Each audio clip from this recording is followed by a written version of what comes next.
Tailoring பிஸ்னஸில் நல்லா stitch பண்ண மட்டும் தெரிஞ்சிருந்தா போதுமா? இல்லை, கஸ்டமரை கரெக்டாக ஹேண்டில் பண்ண தெரிஞ்சுக்கணும். இன்றைக்கி நம்ம பார்க்க போகிறது, கஸ்டமர்கிட்ட இந்த 5 விஷயம் ஃபாலோ பண்ணினா நம்ம டெய்லரிங் பிஸ்னஸ் கண்டிப்பாக க்ரோ ஆகும். இன்றைக்கி அதை பற்றி தான் இந்த வீடியோவில் பார்க்க போகிறோம் ஃப்ரெண்ட்ஸ். அதுக்கு முன்னாடி லட்சுமி, கயல்விழி, தாமரை செல்வி இவங்க 3 பேரும் பார்த்தீங்கன்னா போன வீடியோவில் ஸ்டார்ட் அண்ட் கமெண்ட் பண்ணியிருந்தாங்க. சிஸ்டர், உங்கள் 3 பேருக்கும் வாழ்த்துக்கள்.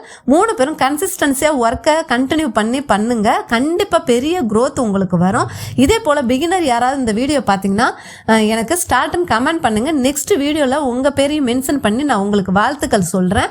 அதே போல் இப்போ புதுசாக பார்க்குற பிகினருக்கும் அந்த 3 பேருக்கும் சொல்லிக்கிறேன் என்னன்னா, உங்களுக்கு டெய்லரிங்கில் எந்த டவுட் இருந்தாலும் கமெண்ட்டில் கேளுங்க. நான் கண்டிப்பாக உங்களுக்கு நான் கிளியர் பண்ணுறேன்.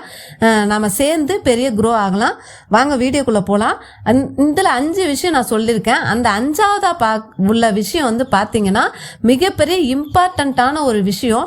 அதை நம்ம ஃபாலோ பண்ணலன்னா நாம் இந்த ஒர்க்கை பார்க்குறதே வேஸ்ட்டு அப்படின்னு நான் சொல்கிறேன். சரிங்களா? அதனால் இந்த வீடியோ ஸ்கிப் பண்ணாமல் அந்த முக்கியமான பாயிண்ட்டையும் ஃபாலோ பண்ணுங்கள். வாங்க வீடியோக்குள்ளே போகலாம். ஃபர்ஸ்ட் பாயிண்ட் என்னன்னு பார்த்தீங்கன்னா, கஸ்டமரோட ரெஸ்பெக்ட் நம்ம கொடுக்கறது. ரெஸ்பெக்டை பற்றி தான் நம்ம பார்க்க போகிறோம். கஸ்டமர் நமக்கு ஒரு கால் பண்ணுறாங்கன்னு வச்சுக்கலாம், அட்டன் பண்ணுங்க. நம்ம ஒரு சொன்ன டைமுக்கு ஒரு ப்ளவுஸ் கொடுக்க முடியாமல் போச்சுன்னா அவங்க நமக்கு கால் பண்ணுவாங்க. கால் பண்ணும்போது அட்டன் பண்ணி, இப்படி ஒரு சுச்சுவேஷன் ஆயிடுச்சுக்கா, சாரிக்கா அப்படின்னு சொல்லிடுங்க. சொன்னால் கண்டிப்பாக அவங்க புரிஞ்சுப்பாங்க. அதை விட்டுட்டு காலை அட்டன் பண்ணலாம்னு வச்சுக்கலாம், நம்மகிட்ட இருக்கிற ட்ரஸ்ட்டும் சரி, மரியாதையும் சரி நம்மகிட்டேருந்து போயிடும். அவங்க ஏற்கனவே ப்ளவுஸ் கொடுக்கலங்கிற கோவத்தில் இந்த காலையும் அட்டன் பண்ணலன்னு நேராக ப்ளவுஸை வாங்கிட்டு போயிடுவாங்க. அதனால நம்ம க்ரோ ஆக முடியாது. அதனால கண்டிப்பாக நான் என்ன சொல்கிறேன்னா, காலை அட்டன் பண்ணுங்க. அதை விட அட்வான்ஸாக நான் என்ன சொல்கிறேன்னா, நீங்களே ஒரு கால் பண்ணிடுங்க. அக்கா, இந்த டைமுக்கு உங்களுக்கு தரேன்னு நான் சொல்லியிருந்தேன், இப்படி ஒரு சுச்சுவேஷன் ஆகிடுச்சு, என்னால் கொடுக்க முடியாமல் போயிடுச்சு, சாரிக்கான்னு சொன்னீங்கன்னா பரவாயில்ல. இவங்களே கால் பண்ணி இவங்களே சாரி கேட்டு சொல்கிறாங்களே அப்படின்னு சொல்லிட்டு நம்ம மேலே ட்ரஸ்ட்டும் அதிகமாகும், பத்தாவதுக்கு நம்ம மேலே மரியாதையும் அதிகமாகும். சரிங்களா? அதனால் முன்கூட்டியே அவங்களுக்கு கால் பண்ணி சொல்லிடுங்க. இப்படி எல்லாரும் பெண்கள் தான், எல்லாரும் மனிதர்கள் தான், நம்மளோட சுச்சுவேஷன் அவங்களுக்கு புரியும். முன்கூட்டியே சொல்லி அவங்க ஒன்று தலையை நம்மளை எடுத்துட மாட்டாங்க. எல்லாருக்கும் பிரச்சனைங்கிறது இருக்கு. வாழ்க்கையில இன்பமும் துன்பமும் சேர்ந்து வர்றதுதான் வாழ்க்கை.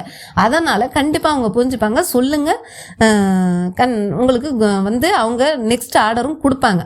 சரி, 2வது பாயிண்ட்டுக்குள்ள போகலாம் ஃப்ரெண்ட்ஸ். 2வது என்னன்னு பார்த்தீங்கன்னா, கஸ்டமர்கிட்ட சொன்ன டைமுக்கு டெலிவரி பண்ணிடணும். நம்ம இப்போ அவங்க ஒரு கஸ்டமர் 2 நாளில் எனக்கு இந்த ப்ளவுஸ் தச்சு கொடுக்குறீங்களா அப்படின்னு நம்மக்கிட்ட கேட்குறாங்கன்னு வச்சுங்களேன். 2 நாளைக்கு நீங்கள் ஒர்க்கை அதிகமாக வாங்கிட்டீங்கன்னா டைரெக்டாக சொல்லிடுங்க. அவங்க எவ்வளோ பெரிய ஃப்ரெண்டாக உங்களுக்கு இருந்தாலும் சரி, இல்லைக்கா எனக்கு ஒர்க்கு 2 நாளைக்கு இருக்குக்கா, அதனால் என்னால் இப்போ இந்த 2 நாளில் கொடுக்க முடியாதுக்கா, ஏன்னா நான் அவங்களுக்கும் கொடுத்தாகணுக்கா, சாரிக்கான்னு சொல்லிடுங்க. 2 நாள் கழிச்சு வேணா உங்களுக்கு கொடுக்குறேன் அப்படின்னா கொடுத்துட்டு போங்கன்னு சொல்லுங்க. அதை விட்டுட்டு வாங்கி அந்த சொன்ன டைமுக்கு கொடுக்க முடியாமல் அவங்கக்கிட்ட கெட்ட பேர் வாங்கிக்கிறத விட வாங்காம இருந்து நல்ல பேரை வாங்கிட்டு போயிடலாம். சரிங்களா? அதனால நீங்க அவங்க கிட்ட டைரக்டா சொல்லிடுங்க. அதை விட அட்வான்ஸா நான் என்ன சொல்றேன்னா, டெலிவரி அவங்களுக்கு ஒரு நாள் முன்னாடியே பண்ணிடுங்க. பண்ணினீங்கன்னா பரவாயில்ல. 4 பேர்கிட்ட சொல்லுவாங்க, இவங்க சொன்ன டைம் விட முன்கூட்டியே கொடுத்துட்டாங்கப்பா, இவங்க சீக்கிரம் தச்சு கொடுக்குறாங்க அப்படின்னு சொல்லும் போது அந்த 4 பேரும் சீக்கிரம், ஏன்னா நிறைய டெய்லர்ஸ் வந்துட்டாங்க. உடனே எல்லாருக்குமே ஒர்க்கு, எல்லா மனிதருக்குமே ஒரு டெய்லரால மேனேஜ் பண்ண முடியாது. அதனால ஊர் முழுக்க மனிதர்கள் இருக்கும்போது ஊர் முழுக்க டெய்லர்களும் தேவை. அதனால எல்லாராலையும் முடியாது. அதனால பெண்டிங்ல போட்டிருப்பாங்க, இவங்க உடனே கொடுத்துட்றாங்க அப்படின்னு சொல்லிட்டு நம்ம கிட்ட வருவாங்க ரிப்பீட்டடா. சரிங்களா? அதனால இந்த டிப்பையும் ஃபாலோ பண்ணுங்க. ஒரு நாளைக்கு முன்னாடியே கொடுக்க ட்ரை பண்ணுங்க. அப்போ நம்மளோட growth சீக்கிரம் வளரும். 3ஆவதா பார்த்தீங்கன்னா, அவங்க கிட்ட அவங்க அனாவசியம் நம்ம கிட்ட ஏதாவது பேச்சு கொடுக்கும் போது நம்ம பேசக்கூடாது. ஒர்க்கை பற்றி மட்டும் பேசிட்டு அவங்க கிட்ட அளவு எடுக்கிறீங்களா, அளவு ஆர்டரு எல்லாம் வாங்கிட்டு அவங்கள சீக்கிரம் அனுப்பிச்சு விட பாருங்க. ஏன் இதை நான் சொல்றேன்னா, அவங்க யாரையாவது பற்றி நல்லவங்களும் இருப்பாங்க, கெட்டவங்களும் இருப்பாங்க. மனிதர்கள்லேயே அப்படி தானே இருக்காங்க, கஸ்டமர்லேயும் அப்படி தான் இருப்பாங்க. நம்மளால் கண்டுபிடிக்க முடியாது. யாரை பற்றியாவது ஏதாவது அவங்க பேசுகிறாங்கன்னு வச்சுங்களேன், நம்மளோட கருத்தை நம்ம வாயை வச்சுட்டு சும்மா இல்லாமல் சொல்லுவோம். அவங்க கிட்ட போய் சொல்லுவாங்க. அப்புறம் தேவையில்லாமல் பிரச்சனை வரும். நமக்கு வரும் பொழுது பார்த்திங்கன்னா நமக்கு மன உளைச்சலுக்கு ஆளாகி நம்ம ஒர்க்கில் கான்சென்ட்ரேட் பண்ண முடியாமல் போயிடும். இதனால் பாதிக்க போகிறது நம்மளோட தொழில். அதனால் நான் என்ன சொல்கிறேன்னா, தேவையில்லாத பேச்சு பேசுனாங்கன்னா அவாய்ட் பண்ணி அவங்கள்ட்ட ஒர்க்குக்கு உண்டானதை வாங்கிக்கிட்டு, ஆர்டர்ஸை வாங்கிக்கிட்டு அவங்கள அனுப்ப முயற்சி பண்ணுங்க. அவங்க மனசு வருத்தப்படாமல் அனுப்புறதுக்கு பண்ணுங்க பாருங்க. ஓகேங்களா? 4ஆவது நான் 4ஆவது பாயிண்ட் என்னன்னு பார்த்தீங்கன்னா, ஸ்மால் ஒர்க்கு. அது நீங்கள் ஸ்மால் ஒர்க் என்னால் பண்ண முடியாது அப்படின்னு நினைக்காதீங்க. அந்த ஒர்க்கு தான் உங்களுக்கு பெரிய பெரிய ஆர்டரை நமக்கு வந்து கொண்டு வரும். அதனால் ஒரு ஆல்ட்ரேஷன் ஒரு அக்கா கொண்டு வந்து கொடுக்குறாங்கன்னு வச்சுங்களேன், அது உடனடியாக செஞ்சு கொடுங்க. பரவாயில்ல, இந்த பொண்ணு பார்ப்பா அர்ஜென்ட்டாக கொண்டு போய் நான் கொடுத்தேன், இந்த ப்ளவுஸை பிடிச்சி கொடுன்னு உடனே பிடிச்சி கொடுத்தாங்க அப்படின்னு சொல்லுவாங்க. இந்த ஸ்மால் ஆர்டர் வந்து பார்த்திங்கன்னா பெரிய பெரிய ஆர்டரை நமக்கு கொண்டு வரும். அதனால் நான் ப்ளவுஸை தான் பெரிய ஸ்டிச் பண்ணி கொடுப்பேன், ஆல்ட்ரேஷன் ஒர்க் பண்ண மாட்டேன்னு சொல்லாதீங்க. நான் இன்ன வரைக்கும் ஆல்ட்ரேஷன் ஒர்க்கும் நான் பண்ணி கொடுத்துட்டு தான் இருக்கேன். அதனால தான் என்னைய வந்து இன்னும் மதித்து கஸ்டமர் எனக்கு வந்து ஒர்க்கு கொடுக்குறாங்க. அதனால் கண்டிப்பாக இதையும் ஃபாலோ பண்ணிக்க. 5ஆவதான முக்கியமான பாயிண்ட் என்னன்னா, அமௌண்ட்டை வாங்காமல் யாருக்கிட்டையுமே உங்களோட அந்த ப்ளவுஸை கொடுக்காதீங்க. அவங்கக்கிட்ட சாரிக்கா, நான் என்னோட டிசிப்ளின் இதான்க்கா, நான் எல்லார்ட்டையும் வாங்கிட்டு தான் கொடுப்பேன்னு ஸ்டார்டிங்லேயே சொல்லிடுங்க. பிகினர் செய்கிற மிகப்பெரிய தப்பு என்ன தெரியுமா, நான் அதை ஃபாலோ அதை செஞ்சுருக்கேன். அதனால தான் சொல்கிறேன். என்னன்னா, நம்ம தப்பாக தைச்சிருப்போமோ, அவங்க மிஸ்டேக் ஏதாவது சொல்லிவிடுவாங்களோ பயந்துக்கிட்டு அமௌண்ட்டு குறைச்சி சொல்கிறது, அப்புறம் அவங்க நாளைக்கு தரேன்னு சொன்னால் ஓகே சொல்கிறது, இது ரெண்டும் சொல்லும் போது அவங்கக்கிட்ட நம்ம தொங்கிட்டு நிற்கணும். சரிங்களா? அவங்க வேணும்னே சில கஸ்டமர் சொல்லுவாங்க, இங்கே மிஸ்டேக் ஆகிடுச்சு, அங்கே மிஸ்டேக் ஆகிடுச்சுன்னு. நான் எப்படி திரும்ப இப்போலாம் பேசுவேன், மிஸ்டேக்குக்கு பிரச்சனை இல்லை, நான் செஞ்ச வேலைக்கு காசு வேணும். சரிங்களா? நீங்கள் வேலை செஞ்சுருக்கீங்க, வேலைக்கு காசை தான் நம்ம வாங்குகிறோம், வேலைக்கு உண்டான காசை வாங்குங்க. மிஸ்டேக் வந்து நம்ம செஞ்சுக்கலாம், தலையை ஒன்றும் எடுத்துகிட்டு போகிறதில்ல. பெரிய மிஸ்டேக் ஒன்றும் நம்ம சரி பண்ண முடியாது. தைக்க தெரிஞ்சவனுக்கு மிஸ்டேக் வந்துச்சுன்னா அதை ஆல்ட்ரு பண்ண தெரியாதா? எல்லாருக்கும் தெரியும். உங்களுக்கு தெரியலன்னா நான் சொல்லித்தரேன். சரிங்களா? செஞ்ச வேலைக்கு காசு வாங்காமல் யாருக்கிட்டையும் கொடுக்காதீங்க தயவு செஞ்சு. இதை இப்போலேருந்தே பழகிக்கிங்க. நான் அப்படி பழகி நடுவில் தான் மாற்றிக்கிட்டேன்.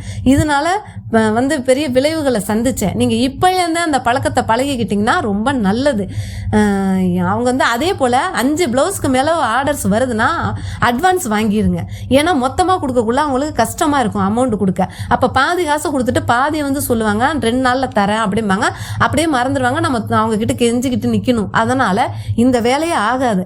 அட்வான்ஸு வாங்கிடுங்க. அந்த மாதிரி அதிகமாக வர்றதுக்கு பாதியை அவங்க பேலன்ஸை கொடுத்துட்டு ப்ளவுஸை வாங்கிட்டு போகிறாமதுக்கு மட்டும் செய்யுங்க. ஏன்னா இது ரொம்ப முக்கியமான விஷயம். நம்ம செஞ்ச வேலைக்கு தான் நம்ம காசு வாங்குகிறோம். சரிங்களா? மிஸ்டேக் வரும் அது இதுன்னு பார்த்துக்கிட்டே இந்த மாதிரி விடாதீங்க. இது என்னோட மிகப்பெரிய ஒரு கருத்து.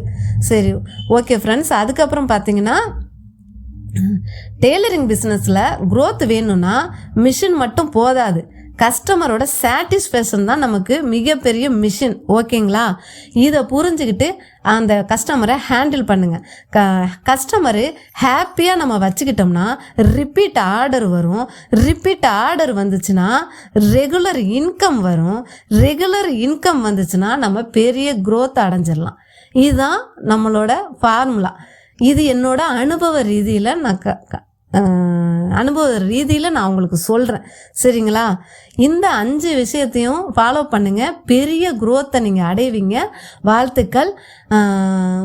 அப்புறம் ஃப்ரெண்ட்ஸ், நம்ம வந்து இந்த வீடியோ உங்களுக்கு பிடிச்சிருந்துச்சுன்னா லைக் பண்ணுங்கள். பிகினருக்கு யாருக்காவது இந்த வீடியோ ஷேர் பண்ணி விடுங்க. முக்கியமாக உங்கள் கருத்தை எனக்கு கமெண்ட் வழியாக தெரிவிங்க. சப்ஸ்கிரைப் பண்ணிக்கோங்க.